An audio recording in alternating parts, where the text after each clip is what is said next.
kami ay pupunta ngayon sa isang bee farm.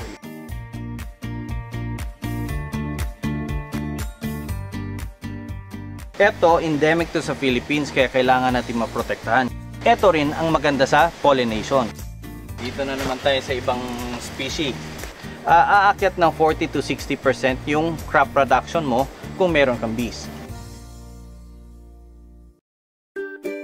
Ito naman yung ibang species ng bees. Ito naman, ito na yung may sting.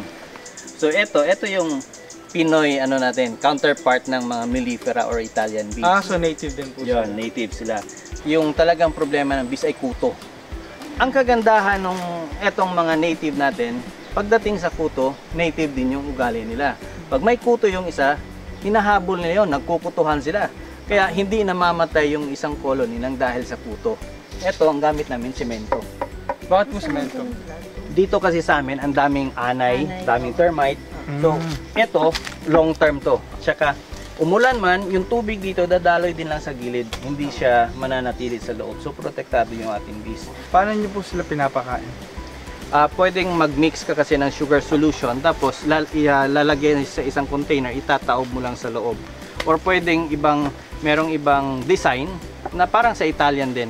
So, papakita ko sa inyo yung itsura ng bagong design.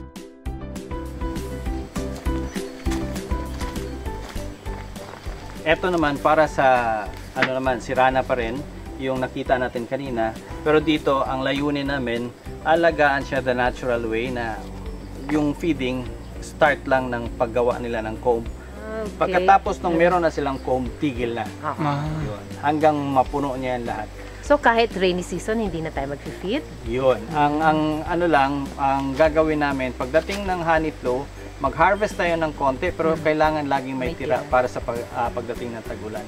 Na hindi sila lalayas. Kagaya ng nasa nature o nasa ibang yung tinitirahan nila sa mga puno-puno. Ito yung mga entrances. Tapos habang magsisimula pa lang siya, ito lang yung kanyang entrance, yan na rin yung kanyang landing. Butas pala yun. Tapos yan, ikot mo yan. Yan na naman. Pag umabot siya doon, hanggang umabot siya dito sa dulo. Tapos pagkano na yan, yung ma-harvest na natin siya, ang harvest natin dito lang sa sides na to na puro honey. Dito ang magkakaroon ng honey niyan, kung tatama kami, eto lahat lang sa gilid ang merong honey. Yung sa gitna, yan yung kanyang larva o yung kanyang mga inakay. Tapos yan na naman yung magpapatuloy sa susunod na flow season or next year after harvest. So layunin nga dito ay magiging kumbaga no touch. So hindi na natin siya bubuksan parati. So dito na natin siya titingnan. Yan. So naka-glass na siya. Naka-glass na siya. So sisilipin mo na lang kung may problema or Okay. So ganun lang yung monitoring natin. Ano po ba ang mga natural predators po ng mga honeybee natin? Magandang tanong yun. Meron tayong hinlulumbo na yun yung kadalasan nakakasira sa imahe ng ating mga bubuyog. Ang pagkain nila, yung ating mga alagang bees. Isa pa, marami tayo dito. Ang problema ko dito yung bee-eating birds. Bee-eating birds po? Oo. Sa English name nila talaga is bee-eater. Ngayon, sinusubukan namin yung kalapate. Kaya kami nagpaparami ng kalapate. So, pagka na sila, kumbaga ginugulat namin yung kalapate para magliliparan. Sila naman, medyo na di-distract sila dun sa dami ng kalapate at malalaki. So, kahit pa paano, nakakatulong. Ang kalapati po, hindi sila kumakain ng bees? Hindi naman. Okay. So, eto, sana sa susunod yung pagbisita, yung kumbaga successful kami dito para ma-share din natin sa ating mga kababayan.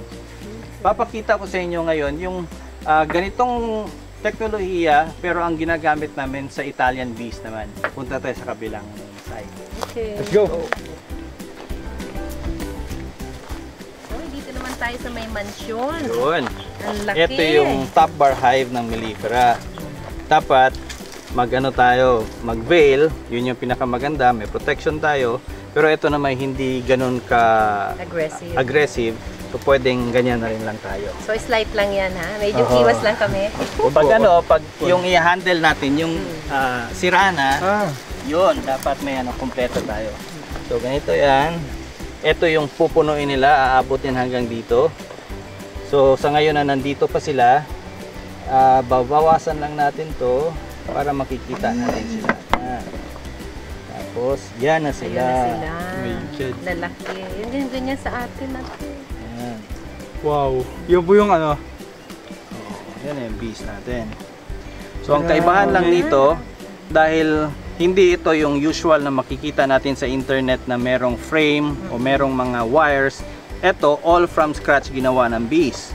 So, dapat, ang hawak natin, ganyan siya. Hindi pwede natin siyang itagilid dahil wala yung support dyan, mababali siya, mabigat yan siya, Zeus. Yan. Ilang kilo na, Zeus? Yan. Pag napupuno ng honey yan, halos 2 kilo din ang ibibigat niyan. Etong structure na ganito, maganda to dito sa mga lugar na marami na silang makakain. Yan. So again, for pollination, habang dadami ng dadami yung ating bees, pabor na pabor para sa ating mga halaman. Mas malaki kikitain natin sa bunga. So, number 1 is pollination. Last na yung honey.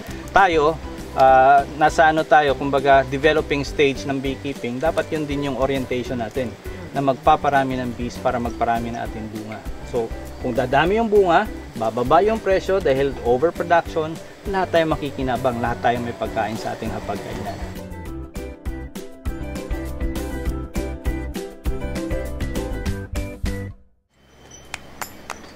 Uy, sarap naman itong ating after our farm tour. Sarap ng pagkain. Actually, what led us to today's episode was that we were trying on mineral makeups of Milea. Sabi ni Edely, that's from honey. Ikaw, Zeus, ano ang pinaka-nag-strike sa'yo about our trip today? Kagaya nga po na sabi niyo, sir, kailangan natin i-protect yung bees natin. Kaso ang problem po, paano kung hindi nyo kilala yung mga bees natin? Ikaw, Gigi, meron ka na talaga mga hives, no? Meron na, konti lang. Pero talagang makikita mo na iba talaga nung wala kaming bees at saka nung nagkaroon kami ng bees. Especially yung mga palm nga. Yung palm namin, dati ganyan ang bunga. Nung nagkaroon kami ng bees, naging giant. Tapos yung mga rusel, yung una kong kutya sa rusel, maliliit. Nung nandiyan na siya, ang lalaki niya, tapos ang lalaki ng bunga. Sa pag-ikot nga namin, teaching farmers dito sa ano, yun, sabi nga nila, talagang walang concept of pollination pa yung mga farmers natin. Sayang. Ako naman ngayon, na nakita ko sa pag-iikot, there are some farmers na walang land. Ang isa nilang pwedeng gawing negosyo is mag-invest sila ng mga hives, tapos iparent nila sa mga farms naman na walang bees. So, marami na naman tayo natutunan ngayon. Yes. And again, join us again for next week's episode of OA Ako!